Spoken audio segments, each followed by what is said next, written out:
Depuis le 19 août dernier, date du premier soulèvement des militants du Parti national panafricain, le Togo est en proie à de violentes manifestations.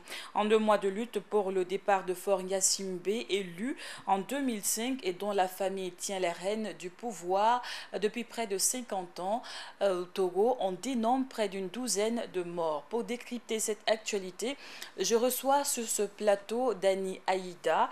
Il est membre du mouvement Notre Togo, activiste politique, membre de la société civile togolaise. Bonjour et bienvenue. Bonjour Madame Ilboudo.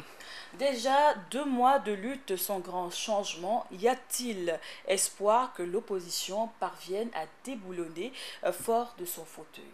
Alors comme vous l'avez si bien dit, depuis le 19 août dernier, les Togolais sont réveillés à nouveau après quelques années de latence. Parce que c'est depuis le début des années 90 que dans ce pays, les Togolais de toutes origines ont décidé de se battre pour avoir un nouveau système politique dans le pays, un système démocratique. Mais au fil des ans, au fil des élections, on s'est rendu compte qu'on est toujours au même niveau. Et en 2017, toute comptabilité faite, on se rend compte que 50 ans sont passés depuis que ce régime est en place, le régime instauré par le général Yadema. Pour répondre à votre question, l'opposition a donné le mot d'ordre. Toute la population togolaise et les Togolais de l'étranger également se sont mobilisés. Et je pense que cette fois-ci, cela ne peut qu'aboutir parce que la revendication est légitime. Il s'agit de faire des réformes démocratiques et les Togolais y tiennent fermement. Et comment analysez-vous la stratégie de lutte de l'opposition? Je pense que l'opposition, en s'unissant autour d'un mot d'ordre clair et assez cohérent, a réussi à constituer, disons, une position de force face à la majorité au pouvoir. Et c'est une stratégie que je trouve assez fondée, puisque en toutes choses, y compris en politique, l'union fait la force.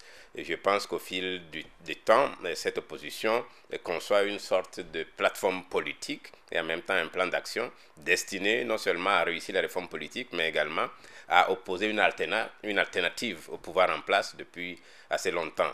Donc nous nous orientons certainement vers un certain nombre de changements qui vont s'opérer. Malheureusement, cela prend des allures assez dramatiques puisque des concitoyens meurent chaque fois que l'opposition appelle à des marches pacifiques. Le pouvoir oppose à cela la violence et nous avons déjà dénombré plusieurs morts et à travers le pays entier en ce moment, il y a une certaine tension, une certaine pression qui ne vient pas de l'opposition parce que l'opposition n'a jamais occasionné de la violence, c'est plutôt le pouvoir en place qui essaie de réprimer ces manifestations tout compte fait qui sont légitimes.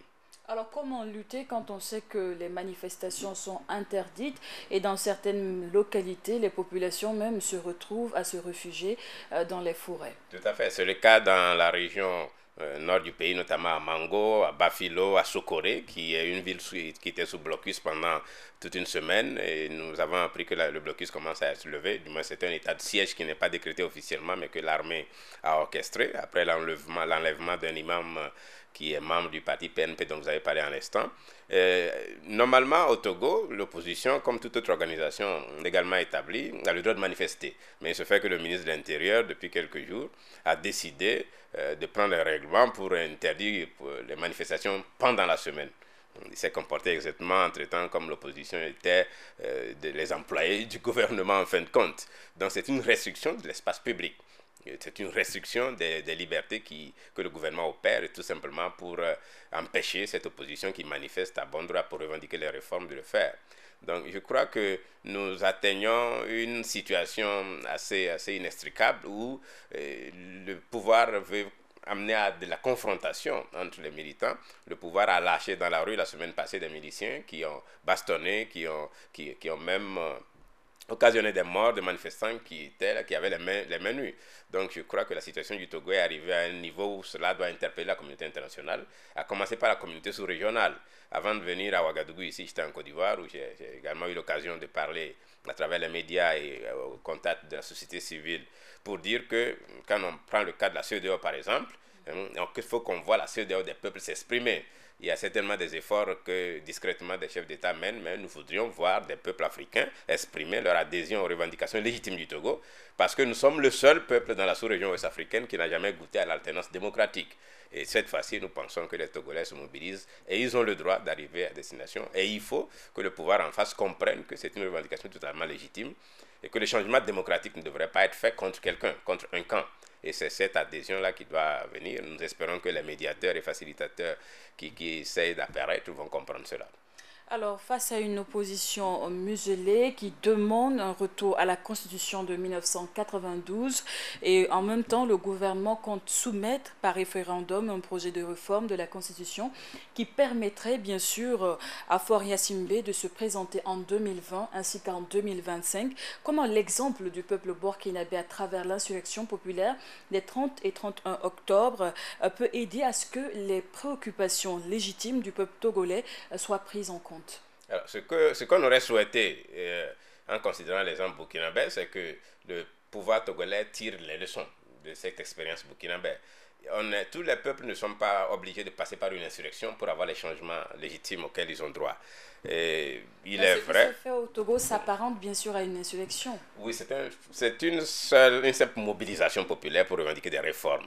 Mais il se fait que depuis plus de 10 ans, en considérant l'accord de Ouagadougou, appelé accord politique global, le pouvoir n'a pas réalisé un seul changement, pas une seule des réformes préconisées sur le plan institutionnel et constitutionnel. Et tout de suite, depuis le 19 août, quand la manifestation a commencé, les manifestations ont commencé, on a vu que le pouvoir s'est précipité avec ses experts pour élaborer une constitution et qui a été adoptée unilatéralement par ses députés qui veulent soumettre à référendum.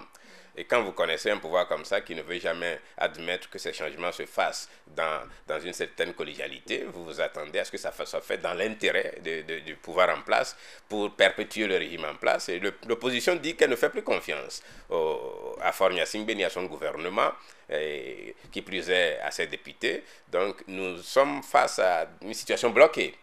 Et bon, alors, est-ce qu'il faut s'attendre à ce que les Togolais aillent à un soulèvement populaire? Cela peut arriver si le pouvoir persiste à ne pas comprendre les revendications qui sont faites.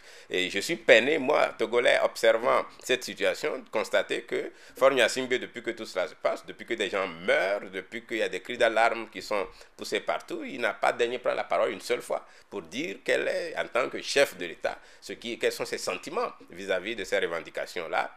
On voit plutôt qu'il envoie l'armée réprimer des manifestations. On voit qu'il envoie ces députés qui se comportent en simples activistes adopter en catimini des réformes constitutionnelles qui ne sont pas consensuelles. Et quand c'est fait comme ça, vous constatez que c'est un régime autocratique qui veut perdurer, qui mène pas des manœuvres. Et ça, quand j'observe ce qui se passe au pays actuellement, il faut s'attendre à ce que la population n'accepte pas. Ces manifestations que vous voyez peuvent échapper à cette opposition. Elle a juste le mérite d'avoir déclenché cela, mais à travers tout le pays, on voit des gens qui disent, écoutez, 50 ans c'est trop, ils disent qu'ils ne trouvent pas du travail, des gens vivent mal, et ça fait que, bon, c'est aussi le bilan de tout un régime qu'il faut faire aujourd'hui, un régime qui a échoué, pas seulement sur le plan des libertés publiques individuelles, mais également sur le plan de la gouvernance économique, politique, sociale et autres. Alors, dans cette situation, quel destin pour Faure Gnassingbé et Yadema si le gouvernement togolais joue à la sourde oreille? Alors, je crois qu'en tant que chef d'État, il doit pouvoir entendre raison, il doit pouvoir avoir raison gardée, notamment en écoutant les conseils qui, je suppose, lui sont prodigués par ses pairs de la sous-région. Nous nous attendons à ce que certaines bonnes consciences au Togo, nous avons lancé des appels récemment en direction des leaders religieux, par exemple, pour essayer de rapprocher les positions.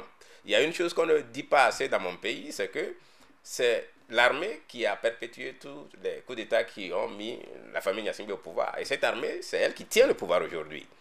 On a souvent fait des discussions politiques sans impliquer, sans inclure véritablement cette armée.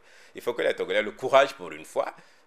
Les chefs de l'armée, on les connaît. Il faut les impliquer. Il faut arriver à concevoir la place de l'armée dans le futur Togo démocratique auquel nous aspirons.